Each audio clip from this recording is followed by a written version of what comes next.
That night, Penny had been lying in bed for over an hour, staring at the shadows cast by the dim moonlight, when she first heard the music. At first, it was so quiet that she couldn't tell where it was coming from, but as it grew stronger, a strange realization came to her that the music was coming from outside her bedroom. She carefully got out of bed and shuffled over to the window, where she saw a group of 5 musicians gathered on the lawn. 2 guitarists, a bassist, and a clarinetist playing an uneven, out-of-tune version of Elvis's hit, I Can't Help Falling in Love with You. She half expected her friends to pull some kind of pre-wedding prank and laughed as she opened the window to chase the band away. But as she poked her head out into the night air, there was some movement to her right. She turned, and in the dim light was able to make out the figure of Kenny sitting cross-legged on the roof above the porch, just a little away from the window. He smiled broadly and began humming the words of the song along with the band. Penny froze in place, seemingly unable to move or speak, listening with her mouth open to Kenny's surprised declaration of love, when she heard her father call out to her through the bedroom door. "Hey, Penny! What's that noise? Is something going on in there?" Penny jerked away from the window and yelled through the door. "No, Dad. It's just a prank. Some guy's playing music on the lawn, that's all." "Well, the hell with them. It's past midnight, damn it. I'll go over there and chase them away." The realization that her father might see Kenny on the roof threw her into a panic, so she stuck her head back out the window and told him to hide. "Where?" he asked, spreading his arms out in a questioning gesture. Seeing no reasonable place to hide, and realizing that the path back to the lawn was winding enough that he would surely be on the lawn the moment her father opened the front door, Penny turned to Kenny, gritted her teeth, and headed towards her bedroom, hissing softly. "Quick, come here. Hurry up." Kenny responded readily and smiled, climbing through the window and closing it softly behind him before turning to face Penny. "Hi, Penny. Funny to meet you here," he said with aplomb. She tried to keep a stern, disgruntled, indignant expression on her face, but his greeting completely disarmed her, and she could only laugh before sitting down on the bed and shaking her head. "God, Kenny, you're going to get me in so much trouble." Kenny leaned back carelessly next to her, still smiling, leaning back against the headboard of the bed and clasping his hands behind his head. "With an angel face like that, you can get out of any mess, baby.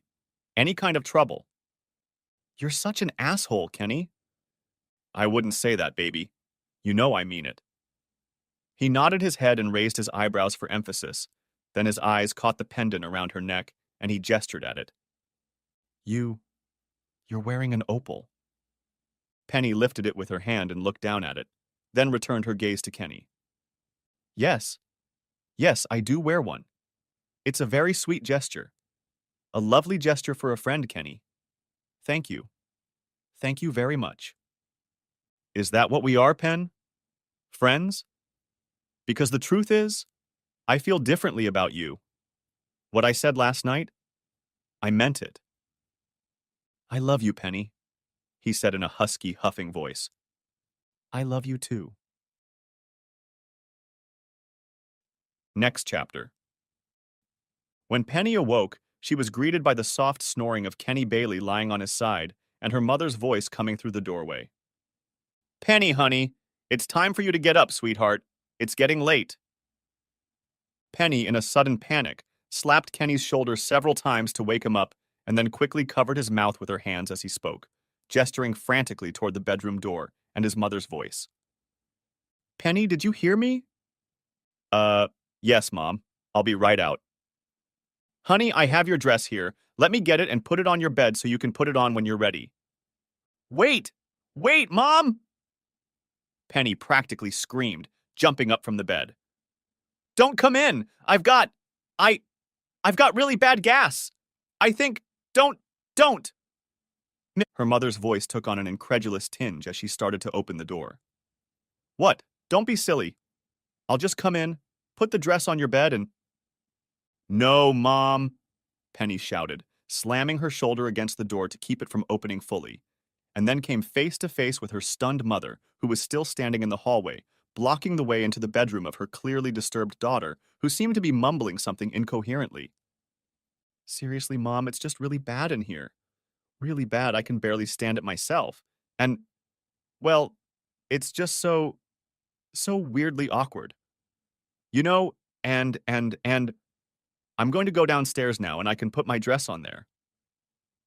During her incoherent monologue, Penny glanced back and forth at Kenny, who was silently rummaging around the room, gathering his shirt and underwear but unable to find his pants. Penny angrily ordered him to leave, and Kenny ended up swinging open the window and practically jumping out through it, leaping off the roof onto the lawn below, fleeing the house and the neighborhood.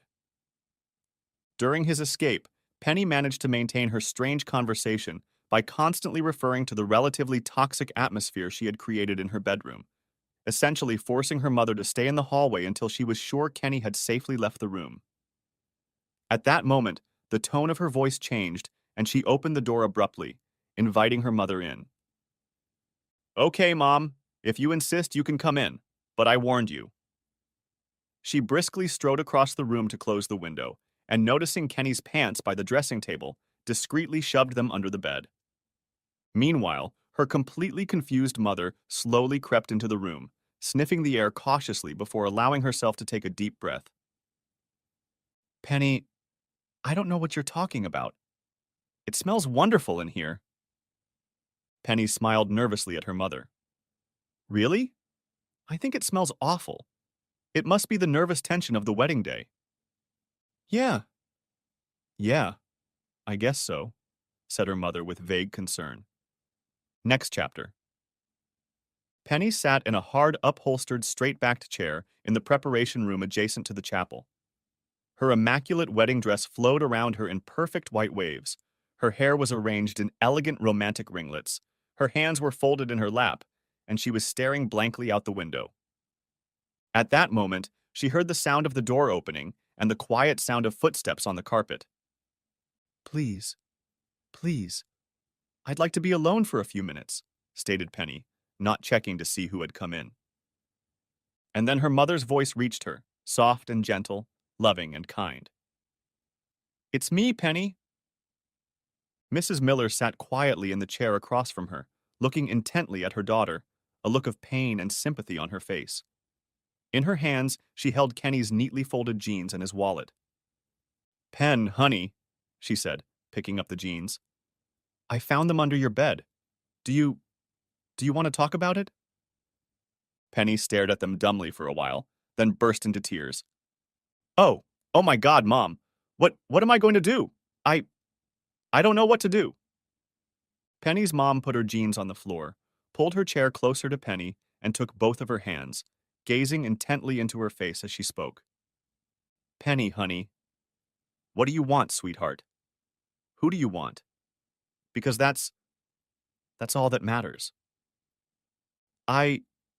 It's hard for me to say what I want. I feel like I'm at war with myself, Mom. When I'm with Jason, everything feels right. Everything about him is so perfect. But Kenny has taken over my heart, and I can't let him go. Penny bit her lip, her worried expression darkening even more, and fresh tears drew new paths on her makeup. Oh, Mom, this is just going to kill Jason. How do I do this? Mrs. Miller reached up and brushed a tear from Penny's cheek, looking at her daughter with love and concern. Well, honey, I don't know exactly what to tell you, but I know you can do it. And no matter what, you know you have my support and my love, and my blessing, if it matters.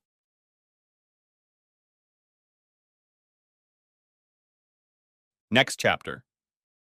Jason Bright stood in the groom's preparation room, barely able to overcome his excitement to stand still, while Brian Hewitt meticulously adjusted his tuxedo, brushed off the lint, adjusted his tie, and made sure the groom was absolutely flawless.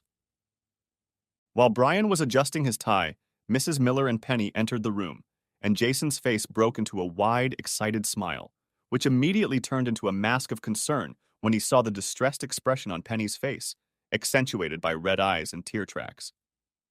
Penny, what's wrong, honey? Are you okay? He stepped away from Brian and took 2 steps toward Penny, intending to hug her, but Penny stopped his movement with a raised hand. Jason, we need to talk. she said simply as Mrs. Miller gestured for Brian to follow her out of the room. Of course, sweetheart. Of course. Tell me, what's wrong? Penny shook her head slightly and turned away from Jason, fresh tears appearing in her eyes. Without looking away, she spoke again, quietly, hesitantly, in a voice full of pain and regret. Jason, I have bad news. Really bad news. And I don't know exactly how. Honey, whatever it is, it's going to be okay. Jason started to say, taking a step forward, but Penny raised her hand again and moved her gaze straight to him, now looking him straight in the eye. Please, Jason, let me finish. Because this really isn't going to be good. Penny swallowed hard twice, looked away, and then back at Jason before starting again. Jason, I can't marry you. I'm sorry. I love you and I know you love me, but I just can't do it. Her voice was devoid of emotion, becoming almost robotic, as if it was the only way she could get her point across without breaking down.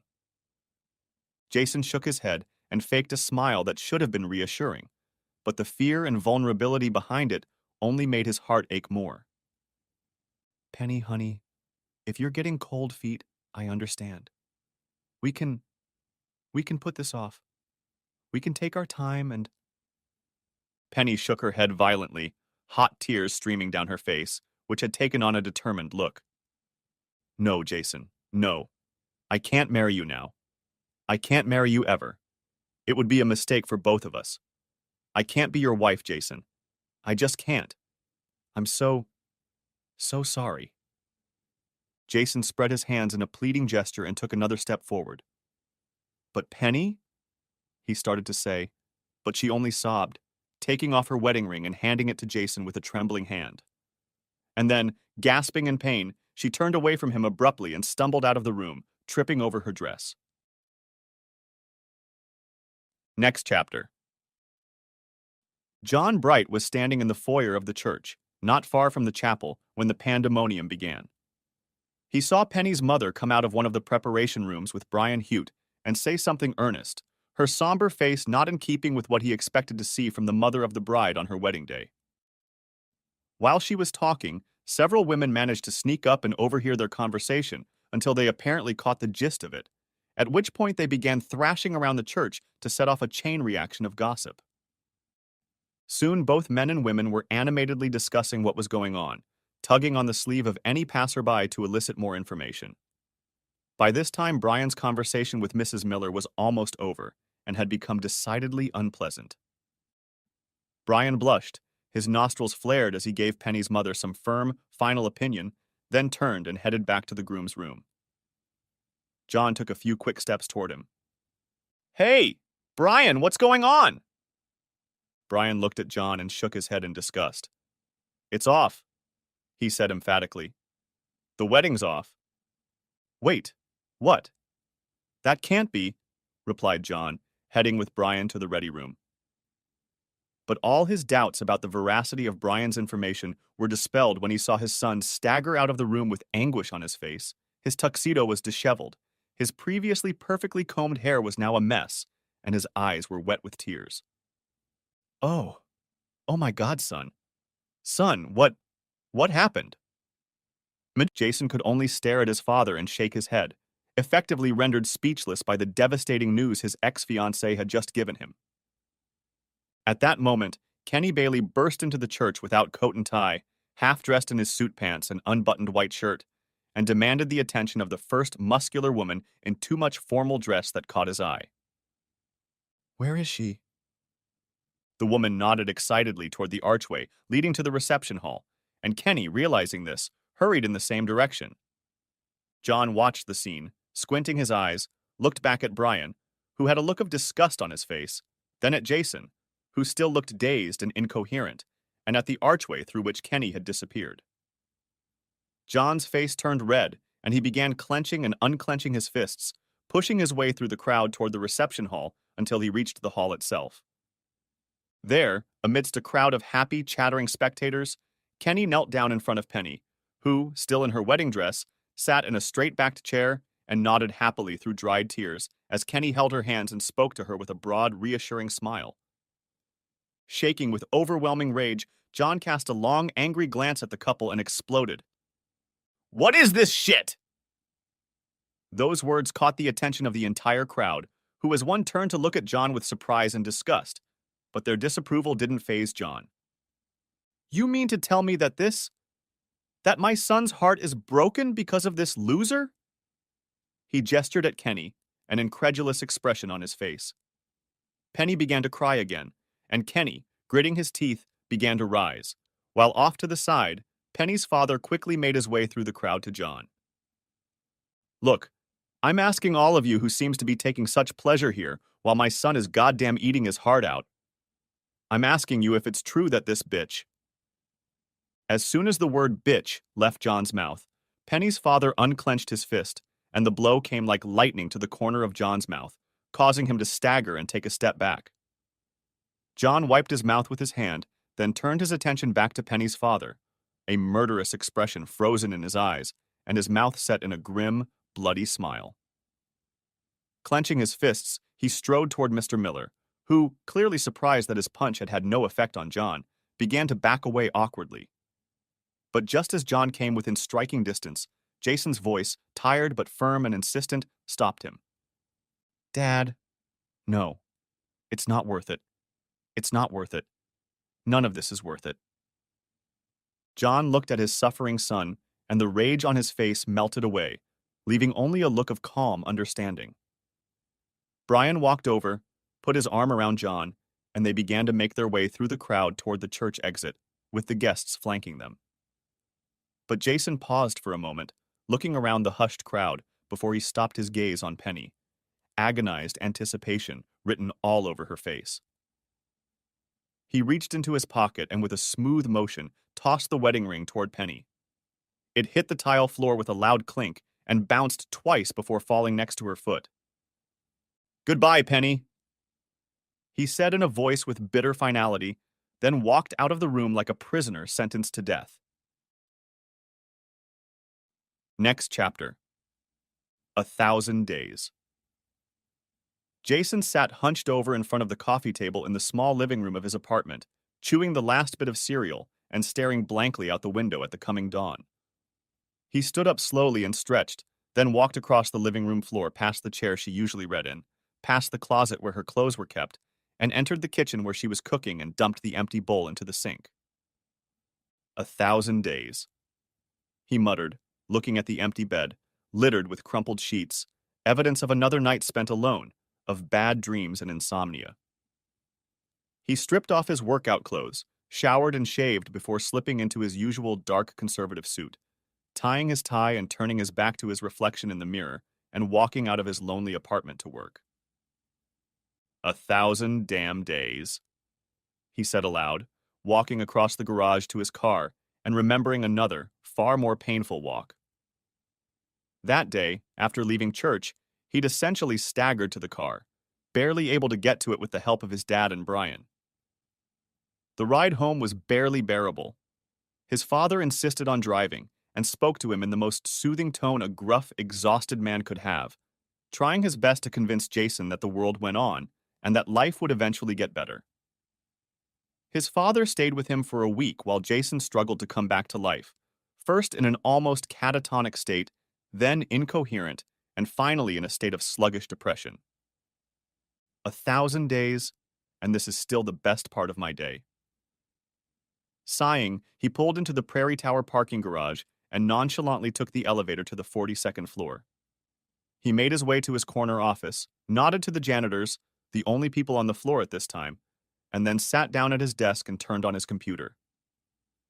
This place was a refuge for him, a corner office where the intellectual appeal of numbers, graphs, and models could seduce and occupy his mind just enough to chase away the memories that tormented him. All memories were painful because of the recollections of betrayal, of tearful confessions, of the gold ring tinkling against the tiles to lie on the hem of his wedding dress. At the urging of friends, he had on occasion tried to step onto dangerous ground.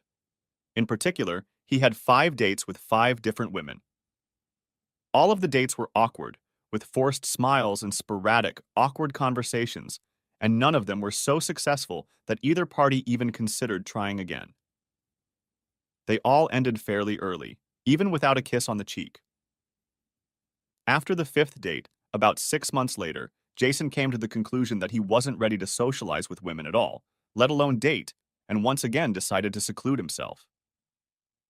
And so he sat in his sanctuary, his office, his inviolate space that protected him from socializing with others, from the pain and hassle of human interaction, and from the dangers of forming relationships. It was the only place where he felt comfortable, where the idea of usefulness replaced companionship. But at the end of each day, the workday was over, and Jason had to go home to the TV, the computer, the books, and the empty, cold, lifeless apartment.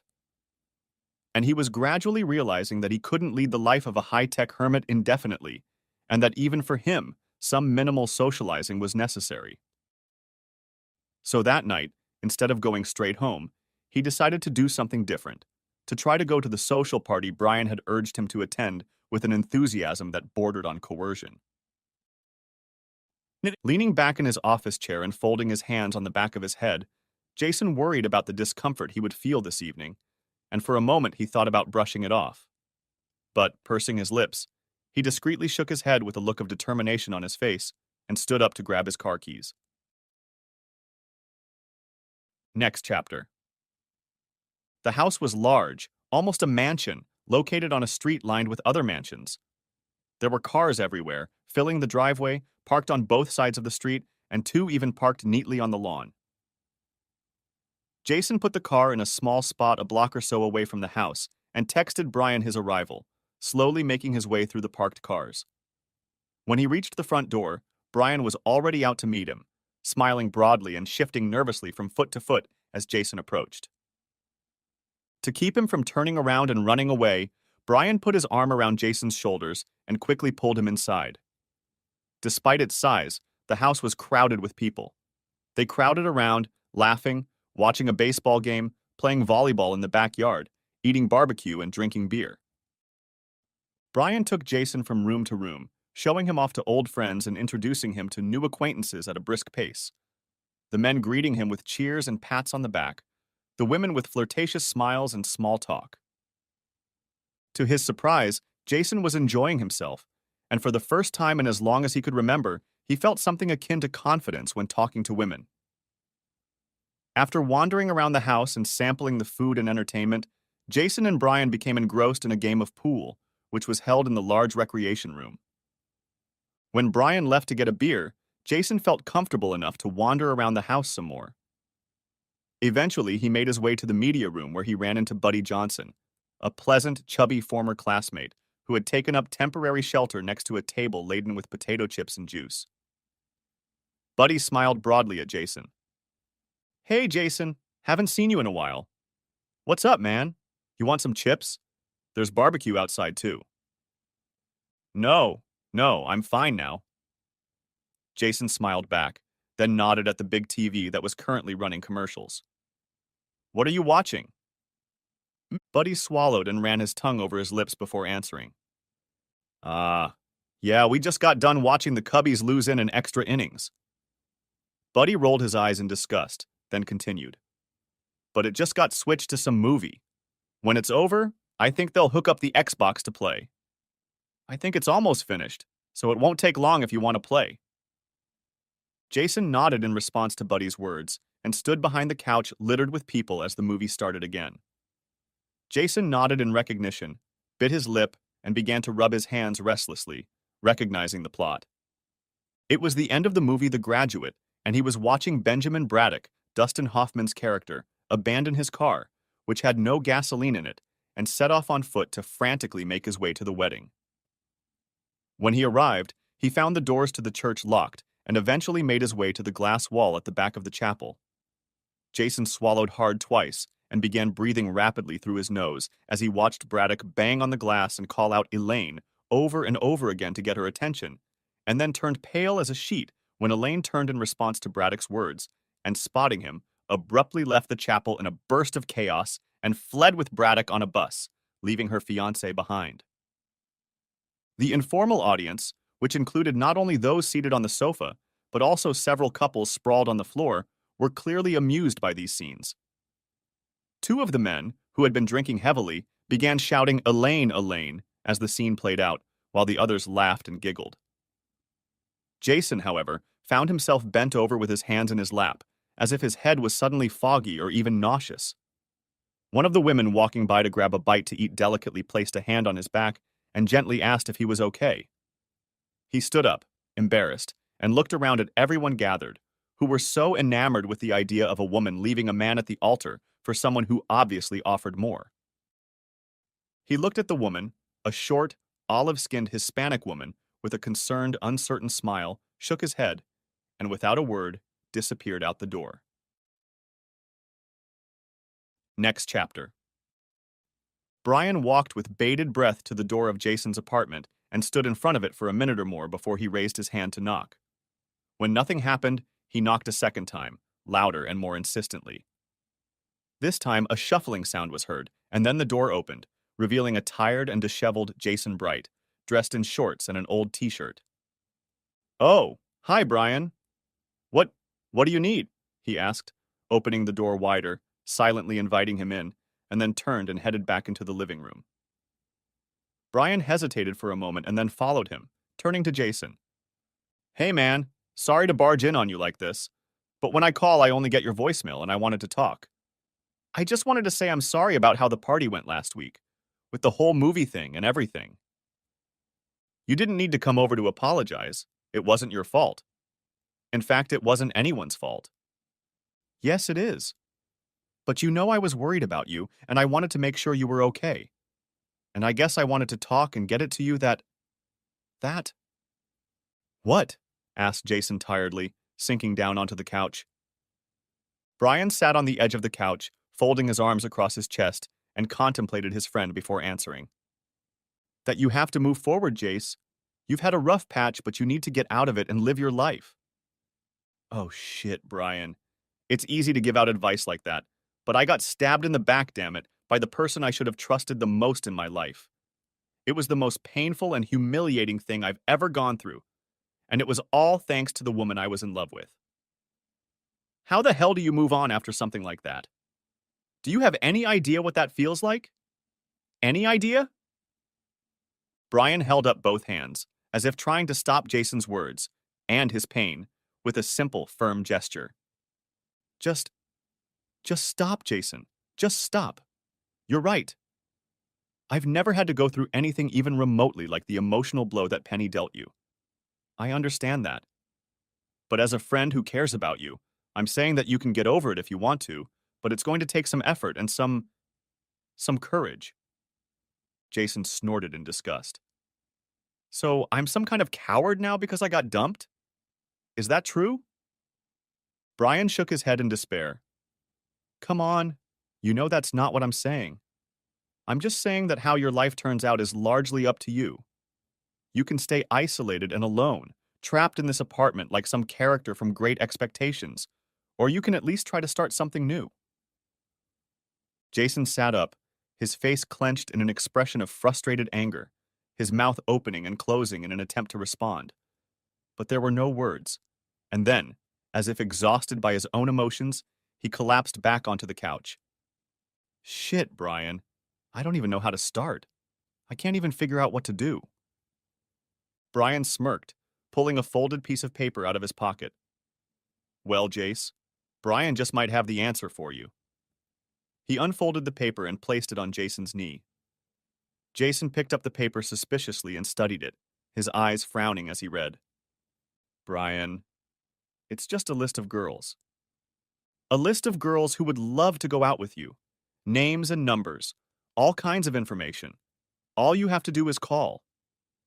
"I've done that before, but it didn't work out." "Well, it's time to do better." "I don't think I can." "That's what I thought you were going to say." Brian pulled out his cell phone and flipped through several screens. "Here, I've been ordered to read this to you if you resist. So listen." Brian pressed a button on his cell phone, and John Bright's voice rang out in the room. "Jason, No one knows better than I do that you've been thrown into a worse situation than the latrine at Woodstock with all that marriage crap. And I understand why you've become disillusioned with life in general and women in particular. I do.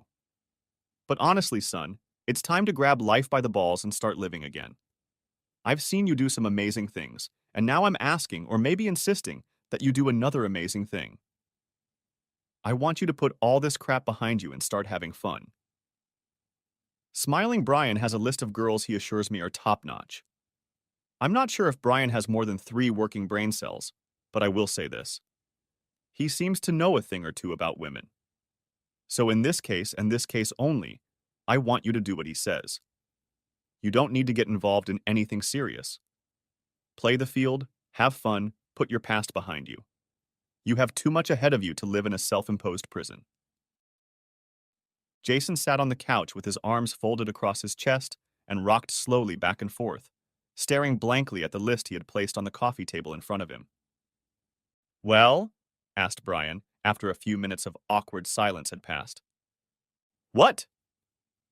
Jason turned around to Brian, his eyes blinking as if he had just woken up from a bright light shining in his face. Brian let out an intermittent sigh.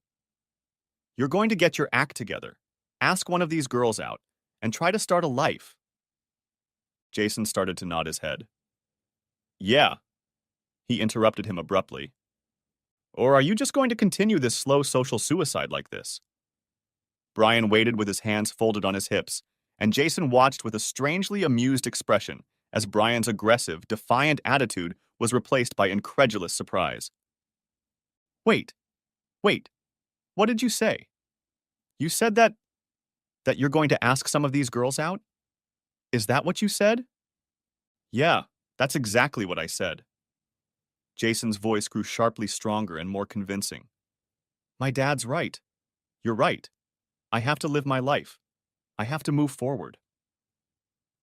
Brian's whole torso rocked back and forth in a nodding motion, and he opened his arms in a welcoming gesture, his eyebrows rising in a surprised look. "All right, then," he said. "Next chapter." With no rational way to decide who to start with, Jason started at the top of the list. And the first woman was the roommate of one of the girls Brian had dated. She moved like a ballerina, tall, slender, and graceful, and her lustrous straight brown hair fell over her shoulders like a silk garment. She had graduated from college 4 years ago, worked as a buyer at a local clothing store, and had a passion for tennis. They had dinner at a formal Italian restaurant and then went to a play. She was polite and cheerful, but the conversation was awkward and became increasingly drawn out and strained as the evening went on. Once the play was over, Jason drove her home without any objection on her part. He ended the evening with a dry kiss on the cheek and an apology. Jason spent the night tossing and turning in bed and reflecting on the night before. He cursed aloud through clenched teeth, arguing with himself about the futility of socializing. But the next morning he grimly went to the list and called girl number 2. She was short and perky, a pale-skinned, freckled, red-haired girl who could strike up a conversation with a statue. She worked at the veterinary clinic as an assistant, liked to dance and skate. They went to a sandwich store, then a dance club, and ended the evening with coffee at a late-night diner. The evening went easily for Jason as the conversation flowed quickly and incoherently, discussing everything from the sorry state of the space program to the relative superiority of Labrador retrievers to his preferred style of snowboarding attire. They seemed to talk about everything and everyone except their personal romantic stories, and Jason realized later that this was almost certainly an explicit directive from Brian. Over the next 2 months, he asked her out 4 more times. A night at the ballet, a night at the movies, another night of dancing, and then a picnic in the park. He loved being with her, and she enjoyed his company, but she was an energetic girl with a busy schedule, and there was no real spark between them, so he gently let the relationship fade, calling and texting her, but never asking her out again. Girl Hash 3 was a free spirit. She weighed a few pounds, had light brown hair gathered in a ponytail, laughing brown eyes, and tanned skin. She worked as a research assistant in the physics department at Northwestern University, but on weekends and one night a week, she partied hard. She loved motorcycles, loud music, and smoking pot. Jason invited her to a rock concert. After the date was over, she invited him inside, and after a little hesitation, he accepted. The apartment was filled with the sounds of the Grateful Dead and the thick, acrid, sweet smell of smoke. The roommate, tall and thin with a joint between her lips, waved from the kitchen where she was obviously baking brownies. Jason made himself comfortable on the couch, declined the bowl of grass, and tried to act casual until he finally bowed out and drove home. At his apartment, he quickly took off his clothes and put them in the washing machine and took a shower himself, vaguely wondering if he could test positive for secondhand smoke. The next day, he called girl Hash 4. She was something of a Marilyn Monroe clone, with short, curled, platinum blonde hair, full, and blood-red lipstick. She worked as a saleswoman, still lived at home, and didn't seem to have any real interests. Jason, to whom the ability for social interaction was slowly returning, carried on a conversation as they sat down to a long and rather tedious dinner. He took her home, and she invited him out for a drink, letting him know that her parents were away for the weekend. But Jason couldn't bring himself to engage in any kind of relationship with such a weak girl. So he politely declined and went home, where he ended the evening with a bottle of baby oil in front of his computer.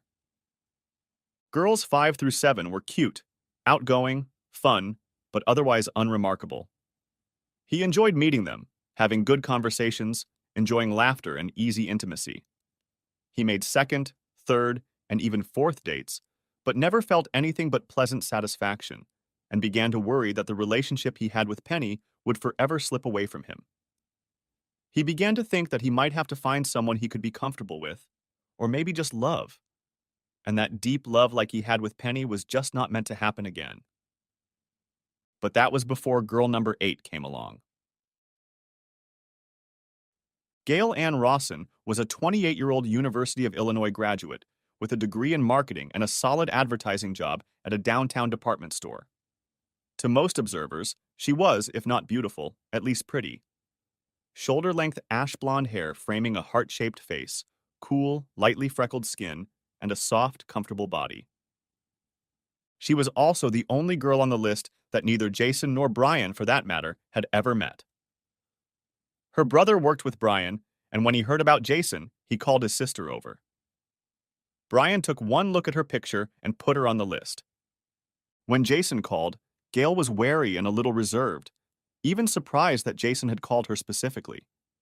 She vaguely remembered talking to her brother about Jason a few months ago, but now, faced with the reality of being asked out by a complete stranger, she chickened out and declined. And Jason, feeling somewhat relieved that he wouldn't have to try to impress a complete stranger, took it calmly.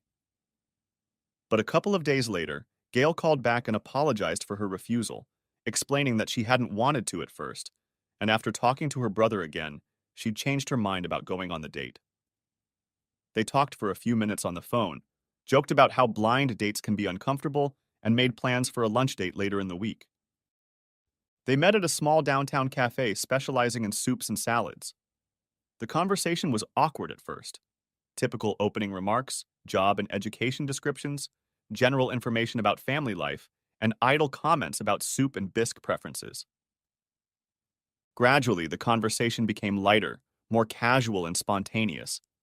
They swapped stories, talked about interests, and laughed.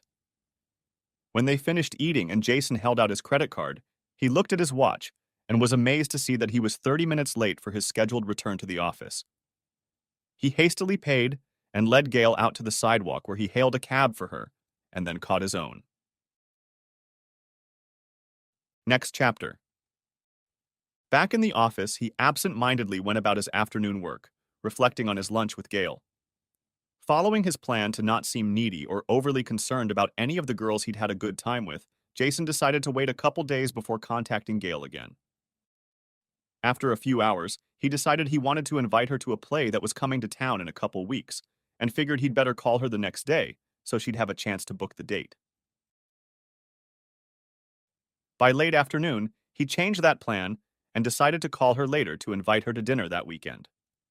He ended up calling before he even left work and invited her the next night. She said yes. They had dinner at an upscale steakhouse, planning to go to a movie, but time slipped away from them as they chatted throughout dinner and missed the start of the movie. They lingered at the table, devoured the shared dessert for over an hour, and continued to chat after the check was paid until the waiter began to gently hint, and then finally more forcefully suggested they move the conversation elsewhere if they were done eating since the restaurant could use the table. Gail was shocked, but Jason only laughed, and instead of ending the evening, suggested they move their date to a nearby bar. They continued to talk about everything in the world, from clothing preferences to favorite sports teams to travel dreams. They talked seriously about important things, and jokingly about humorous things, easily and with great interest, revealing any insignificant fact about themselves. One day the conversation turned to the excessive lifestyles of the rich and famous. Jason reasoned that money and fame likely exacerbated the problems associated with poor lifestyle choices and listed several famous people. When he mentioned Lindsay Lohan, Gail snorted and rolled her eyes in disgust. God, Lindsay Lohan! How much I hate her! She said it, almost spitting the words out.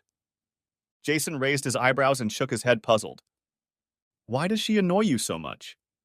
I mean, I know she's out of control and beating herself up, but what makes her different from the rest of us? Gail took a deep breath, bit her lip, and looked up at the ceiling before returning her gaze to Jason. It's not that she's using anything. In fact, I don't care about that at all. It's just that she was in a Disney movie that I just hate, and for some reason I can't help but blame it on her personally. Wait, you hate her because she was in a movie you didn't like? Gail squinted her eyes and wrinkled her nose, as if the conversation had taken a decidedly unpleasant turn. No, well, sort of, I mean, I really hated that movie. Jason tilted his head to the side, thinking about Gail for a moment. Uh, seriously, you owe me a little explanation. How can a movie, and a Disney movie at that, be so bad? Gail let out her breath in a long, controlled sigh and leaned forward, resting her elbow on the table and resting her cheek on her hand. You're going to make me talk about it, aren't you? She smiled. Yes, he said with a half smile. Yeah, I guess so. Gail took another deep breath and exhaled slowly before speaking again. Okay. Well, the movie is a remake. The Parent Trap. The original had Hayley Mills in it. Do you know the story? Yeah, sure. I think I do. Twin girls find out they're sisters and try to get their mom and dad to get back together. Right? Well, yeah. And the horrible, horrible things they did to the girl who was going to marry their dad. Jason raised his eyebrows, and Gail leaned back in her chair, chewing on her lip as if contemplating what to say next. She shifted uncomfortably in her chair and smiled embarrassedly at Jason. Yet, everyone liked that movie because everyone wanted the parents to get back together, and no one liked the girl, that platinum blonde he was engaged to, so everything they did with her was supposed to be really funny, but, but, but, here's the thing. I really relate to this girl. She just fell in love with a guy and tried to marry him, and these girls are playing all these horrible tricks on her to separate her from her father. I know the movie makes her look like a gold-digging bitch, but she was just... Wait, so why do you care? You really don't know, do you? A look of undisguised surprise appeared on Gail's face, and Jason realized he'd missed something important about her past. He shrugged, shook his head, and smiled, calmly answering her question. No, I have no idea. Gail pursed her lips and ran a hand through her hair, pausing to rub her scalp before continuing. I guess I thought you knew about my story. I figured Brian or my brother told you, and that they were trying to set me up with a nice guy or something. Honestly, Gail, I have no idea what you're talking about. Well, at least you know about me being with Trevor, right? I've mentioned him a couple times, haven't I? Well, of course. Jason nodded his head. I got the impression that things were pretty serious between you two. Well, yeah, it was. Gail paused to clear her throat. Anyway, he was an older man. I think I've mentioned this before. He was in his late 40s. An architect. Divorced. So, we started dating. It was very serious, and we talked about marriage. But he had a daughter, Amy. She was 14 at the time, and she really had a thing for me. Why? She really wanted her parents to get back together. The divorce was hard on her, and I think she never got over the fact that the breakup was final. So when Trevor and I started having a serious relationship, I think she decided that if she was going to get in the way of our relationship, her mom and dad would still have a chance. And she threw a tantrum? Gail took a sip of her drink and shook her head, but a small, embarrassed smile continued to play on her lips. No, she did the parent trap thing. Lots of shenanigans. To make me look bad or bitchy. Pranks? Yeah. Jason looked at Gail expectantly. Oh, now you're going to make me tell you about the pranks, aren't you? Jason smiled openly, nodding his head, and Gail let out a short, snorting laugh and shook her head as if she couldn't believe what she was about to do. Okay, then buckle up. She took a deep breath and exhaled slowly before beginning her story. The first prank I know of happened the night I was going to meet his business associates. I lost my favorite perfume, and Amy came running with it just as Trevor and I were pulling away from the driveway. I didn't have time to apply them before we pulled up to the restaurant, but it turns out she'd added some horrible smelling stuff to the perfume, like raw sewage. I didn't even realize it was me until Trevor sniffed my neck and almost released the gag as soon as we entered the restaurant. I wanted to go home and clean myself up, but it was too late, so I went to the restroom and cleaned myself up as best I could. But I still think I stunk to high heaven. It was horrible. Every time someone came near me, they looked like they had just swallowed curdled milk. Oh my God, that's awful, said Jason, barely suppressing a laugh. Yeah, I just feel sympathy, she said with a sarcastic smile. But that was just the beginning. Before our next big date, she washed my underwear in the same shit and put some of it in my spritzer. She also put a few garlic capsules in my vitamins, which resulted in terrible breath, as you can guess. I told Trevor what she had done, but he remained silent. I honestly started to wonder if he thought I just smelled bad. Jason leaned forward and defiantly inhaled deeply through his nose. Well, I'm not picking up anything right now, but I'll take another sniff outside in case the smells here are masking it. Funny. She fake frowned and smiled, then continued her story. But another time, she somehow got hold of fly pheromone and smeared it on me before a picnic with our friends. Not a few minutes later, I was already swarming with little black buggers. You can imagine the impression I made as a fly lady. I was furious and asked Trevor to talk to Amy, but he just let it go. And that ruined our relationship? Almost, but not quite. It stressed me out, made me a little paranoid. And of course, it made it impossible to trust Amy, or to be her friend at all. All in all, it made things difficult. But the final straw was when we threw a big dinner party, inviting his mom, dad, and a few important clients. She managed to get some kind of sedative, I think it was Ativan or something, and slipped it into my wine. By the time dinner was over, I was slurring my words and could barely keep my eyes open. By the end of dinner, I had completely passed out and was lying headfirst in my chicken. Somehow Amy managed to get the back of my dress wet, so it looked like I'd peed my pants when Trevor and another guy basically picked me up in their arms and dragged me into the bedroom. You're kidding me, said Jason incredulously. Not at all. It's the plain truth. We had a fight, and he told me how embarrassed he was by my behavior and only got more upset when I blamed Amy. I couldn't deal with the lack of support, and he couldn't deal with the conflict, and we broke up. Gail paused, then laughed. Straight out of Disney, huh? Maybe from sick, twisted Disney. Well, anyway, that's my sad story. She paused and tilted her head to the side, scrutinizing Jason with a curious smile. How about yours? She asked softly. Jason leaned back in his chair. Well, he began. Mine isn't Disney, but it's kind of like a movie. More like Runaway Bride, I guess. Huh. Did she chicken out at the last minute? No. More like she got carried away by an old flame. Right before you were going to get married? No. Right at the wedding. I was in a tuxedo, all ready to go out, humming the wedding march. Didn't think anything could go wrong, and she walked in her wedding dress and said it was over. Says she loves another guy and that we're not getting married. God, that's awful. Yeah, it is. Jason's incredulous smile widened slightly. I've already told you about my dad, how he's a pretty rough man. Anyway, he almost caused a ruckus at church. Called her a bitch, yelled at all the guests. It was chaos. And what did you do? What could I have done? I just walked away like some kind of zombie. He laughed briefly. I was a mess, to be honest. Just a mess. I think this is the first time I've laughed while telling the story or even thinking about it. It just seems so, now, so far away. Like it happened to someone else. Well, time does that. Time? Sure, it helps. But mostly I think the difference is you. They walked out of the bar, holding hands, walking silently down the sidewalk to the restaurant parking lot and to the car, Jason opening the door and helping Gail into the seat.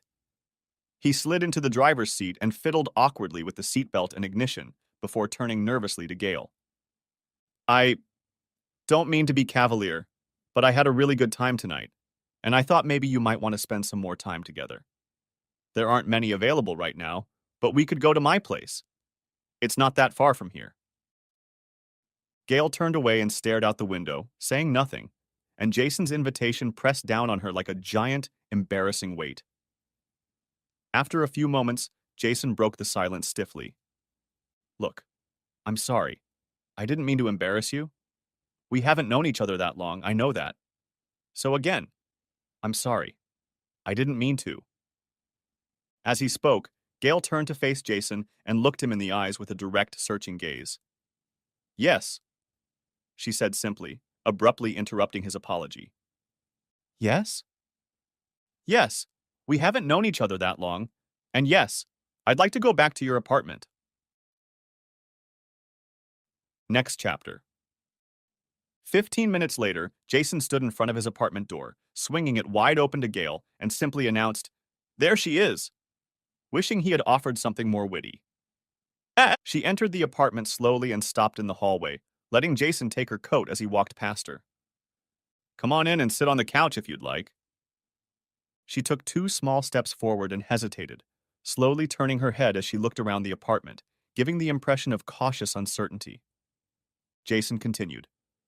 The kitchen is right over there and I can get you something to drink if you'd like, and the bathroom is right down the hall if you'd like to use it.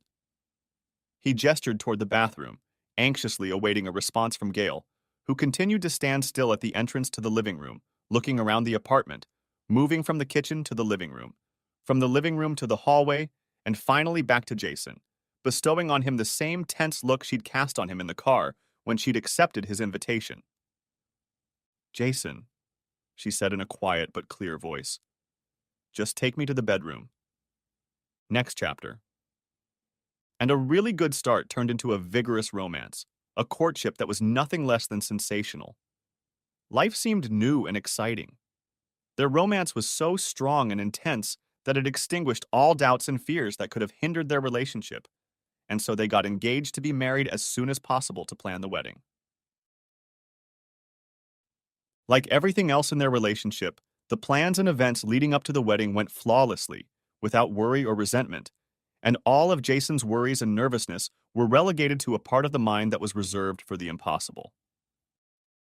Everything seemed perfect, right up until the moment when Gail casually informed him that Trevor had contacted her and wanted to attend not only the wedding, but also some of the events leading up to it, and that she strongly encouraged him to come.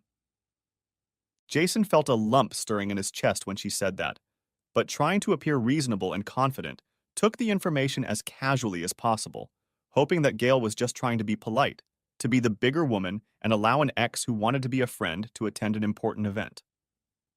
But within minutes of Trevor's arrival, it was clear to Jason that he considered himself more than just a friend to Gail, and he made little effort to hide his feelings. From the beginning, he'd begun to edge Gail out of the group for private conversations, intimate conversations in which he smiled endlessly and leaned over to exchange whispers with her, ignoring the rest of the group. And when he couldn't do that, he was always there for her, touching her, putting his hand on her shoulder or back, nonchalantly hugging her and smirking at Jason like she was still his girlfriend. But the worst part was that although Gail tried to push him away from time to time, she never asked him to leave or back off, never read him the law of disorder that would put an end to his borderline behavior. And so, less than 10 months after their first meeting, Jason found himself at his second wedding rehearsal dinner with his second fiancée. And for the second time in his life, he experienced a sense of impending doom. Because now, at this dinner, things looked worse than he'd ever imagined. Across the table from him sat Trevor, a confident, handsome, tanned man with salt and pepper hair and a spotlight smile who was engaged in conversation with half a dozen very interested ladies. A paragon of charm and tact, the center of attraction for every eye in the room, especially Gail, who seemed unable to take her eyes off him for more than a few moments at a time. And with every sly look, with every sly smile, the lump Gail had planted in his chest grew until it became a sort of emotional cancer that darkened his mood and destroyed his composure. He haphazardly moved food from plate to plate, barely engaging in conversation with the guests, who seemed more aware of his discomfort than Gail.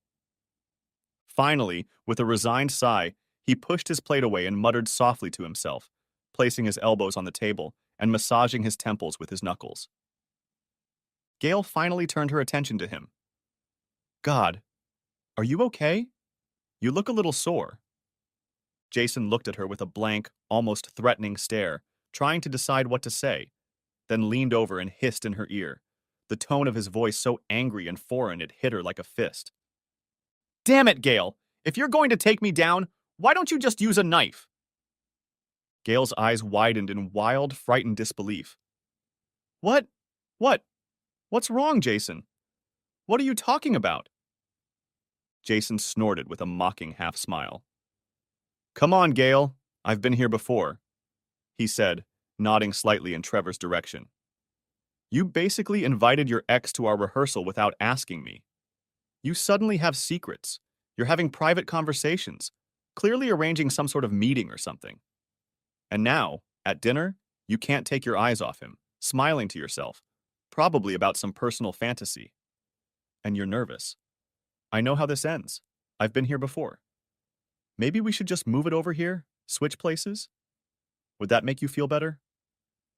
Gail began shaking her head vigorously and leaned closer to Jason, obviously trying not to be overheard. "Oh, no, no, no, Jason. You didn't. I didn't invite him.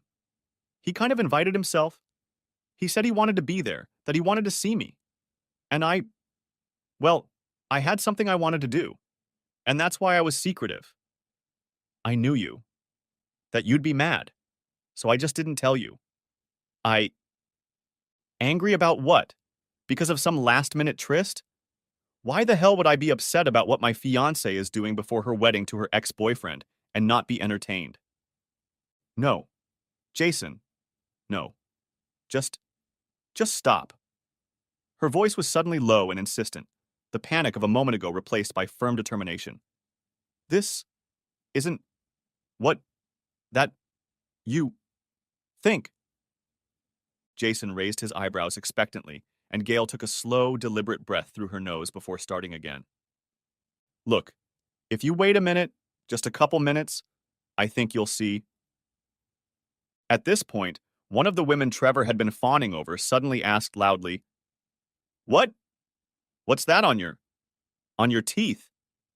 That's some kind of juice."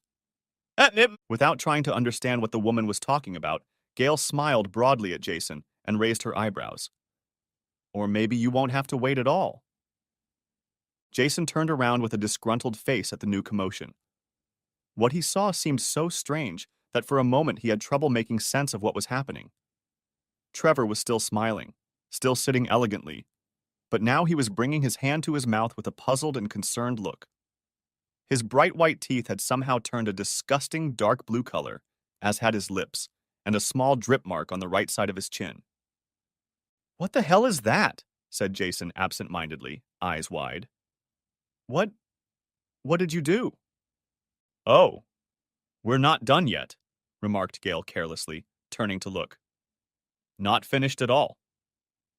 Jason watched with frozen admiration as Trevor said something briefly to the women on either side of him, and then reached for his water glass, dipped a napkin in it, and wiped his mouth before taking a drink. As he drank, however, water began to drip uncontrollably from the glass onto his chin, and the blue dye that had not been completely removed spread further down his neck and onto his white shirt. Setting the glass down roughly, Trevor raised his eyebrows in an expression of growing despair, put on an insincere smile, and gave his shirt a cursory inspection before reaching for another glass that had appeared to his right. Dipping the napkin into the water again, he wiped the shirt for a few futile moments before touching the napkin to his lips and teeth, rubbing them discreetly. But a moment after he touched his lips with the napkin, his expression quickly changed from annoyed to puzzled, and then to mildly upset.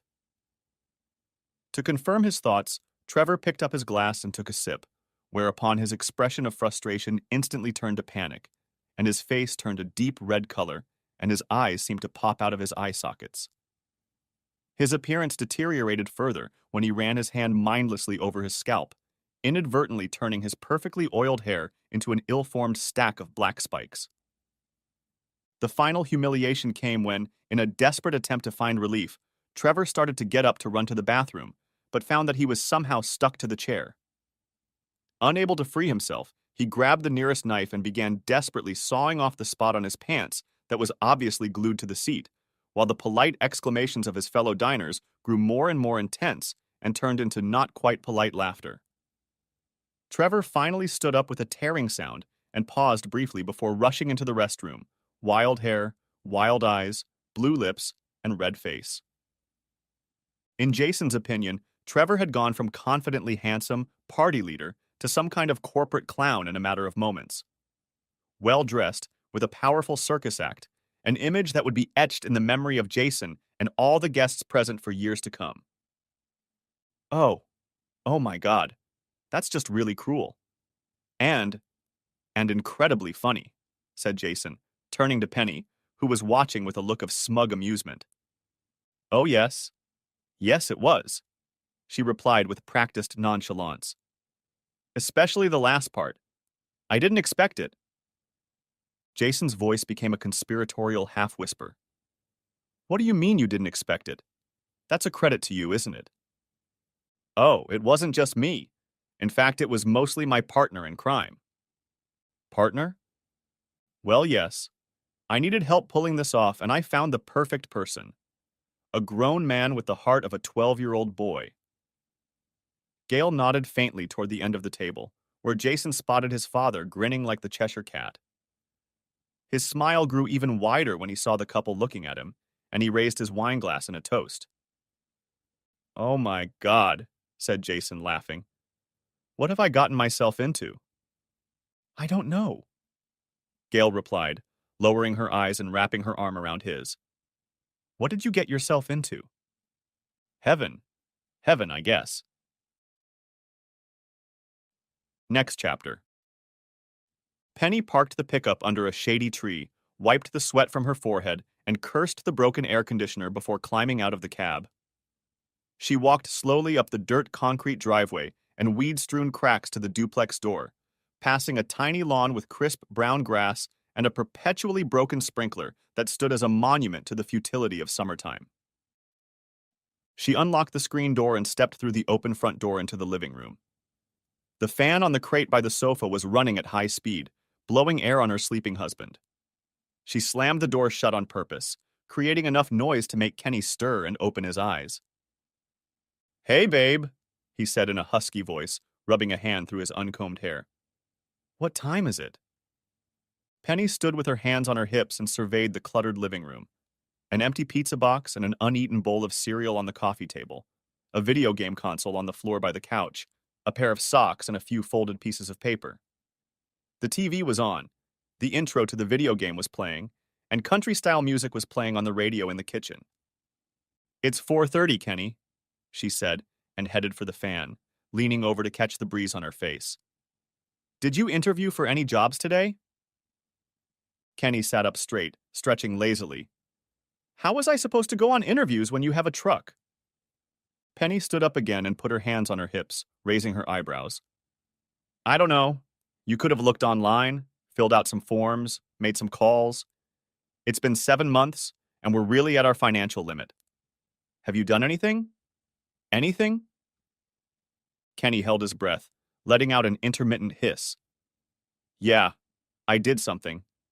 I checked the net for available positions, but there was nothing but crap. Maybe if you work a shitty job for a while, it won't kill you. Maybe not being a nagging bitch won't kill you either. Penny's face darkened momentarily, and she covered her mouth with her hands, blinking her eyes rapidly. Kenny's facial expression softened, and he quickly stood up and walked over to Penny, put his arms around her and whispered in her ear. I'm sorry, Penny. I'm sorry. I didn't mean to do that. It's just, I don't want to settle for some chore that doesn't pay enough. He pulled away from her a little and looked into her eyes. Just stick with me, babe. You know there's a new dealership opening up on the west side of town, and I'm eyeing a place there. We'll be fine, just give me some space and time. Penny snorted and nodded. Okay, Kenny, okay. I'm just stressed out. My accounting job doesn't pay shit anymore, and we have no savings at all. We really need a second income. I know, Pen, I know. And I'll get it soon. Don't worry, baby. Don't worry. They gave each other a half smile, and Penny kissed him on the cheek before walking over to a small alcove between the kitchen and living room, where there was a desk with a computer and some filing cabinets. She sat down at the desk, hovered her mouse to turn on the computer, shuffled through the papers, and pulled out her credit card to pay her bills. After a few minutes of punching in numbers, she pushed the papers aside and, arching her back, yawned deeply, then returned to the computer to check the history. With a sense of disappointment and satisfaction at the same time, she noted that the list of available jobs had one search result mixed in with sports pages and YouTube videos. She glanced over at her husband, who was pulling a slice of room-temperature pizza from a box on the coffee table. Want some? He asked, holding out a second, drooping slice as an offering. She shook her head. No. No, thanks. I was planning on going out with the girls tonight, remember? Oh. Yeah. Yeah. He nodded and chewed. Hey, don't spend too much money. He added after he swallowed. I won't. She gave Kenny a warm half smile, and he gave her a toothy grin in return, before returning to the important task of devouring the pizza. She watched her husband for a minute, and couldn't help but see him as a boy in a man's body, with his messy yellow hair, disheveled clothes, and enthusiasm for pizza. For a moment, she thought it was the same boy she'd met in junior high school, over 20 years ago. Absent-mindedly, she reached for the wooden box on the shelf above the table and opened it, blindly pulling out a familiar opal pendant. She took the pendant in her hands and watched her husband for a moment, then leaned back in her chair, eyes closed, a dreamy, wistful expression on her face. But the smile disappeared when she heard swearing and slowly opened one eye to see Kenny struggling with the video game controller on the television. Wrinkling her nose in mild disgust, she frowned for a moment before biting her lip and looking at the box again. With a slow, hesitant, guilty movement, she brought her free hand to the box and carefully lifted a piece of felt-covered cardboard and pulled out a beautiful gold ring with a shining diamond. She held the ring in the palm of her hand, contemplating something, and then slipped it on her finger, secretly admiring it as it sparkled under the overhead light. Glancing around the living room, she returned to the computer and, with a long, sentimental sigh, began to run her fingers over the keyboard, quickly bringing up a series of images that were familiar to her, pages and pages of material she had collected and saved over nearly a decade. Images pulled from social media, company announcements, and news articles. Images of Jason. Him surrounded by a group of businessmen in blue suits announcing a promotion. Him and his beautiful wife splashing in the waves and lying on the beach on their honeymoon in Hawaii. A family photo in front of a beautiful home with his wife, smiling Father John, and an adorable toddler with a crooked smile. The perfect house, the perfect family, the perfect life. The sound of the phone ringing brought Penny out of her reverie, and she awkwardly picked up the receiver, immediately confronted by the endlessly cheerful voice of Betsy Palmer. Hi! How's the birthday girl, 2 days late? Are you ready for the bachelorette party? Penny thought for a moment before answering, her voice hesitant and confused. Yeah, Betsy, I don't know. I've been thinking. Our budget is limited and… Oh, no, you don't. It's your birthday present from all the girls. You're not paying anything, so no excuses, okay? We'll all be there, the whole gang, except Teresa, of course.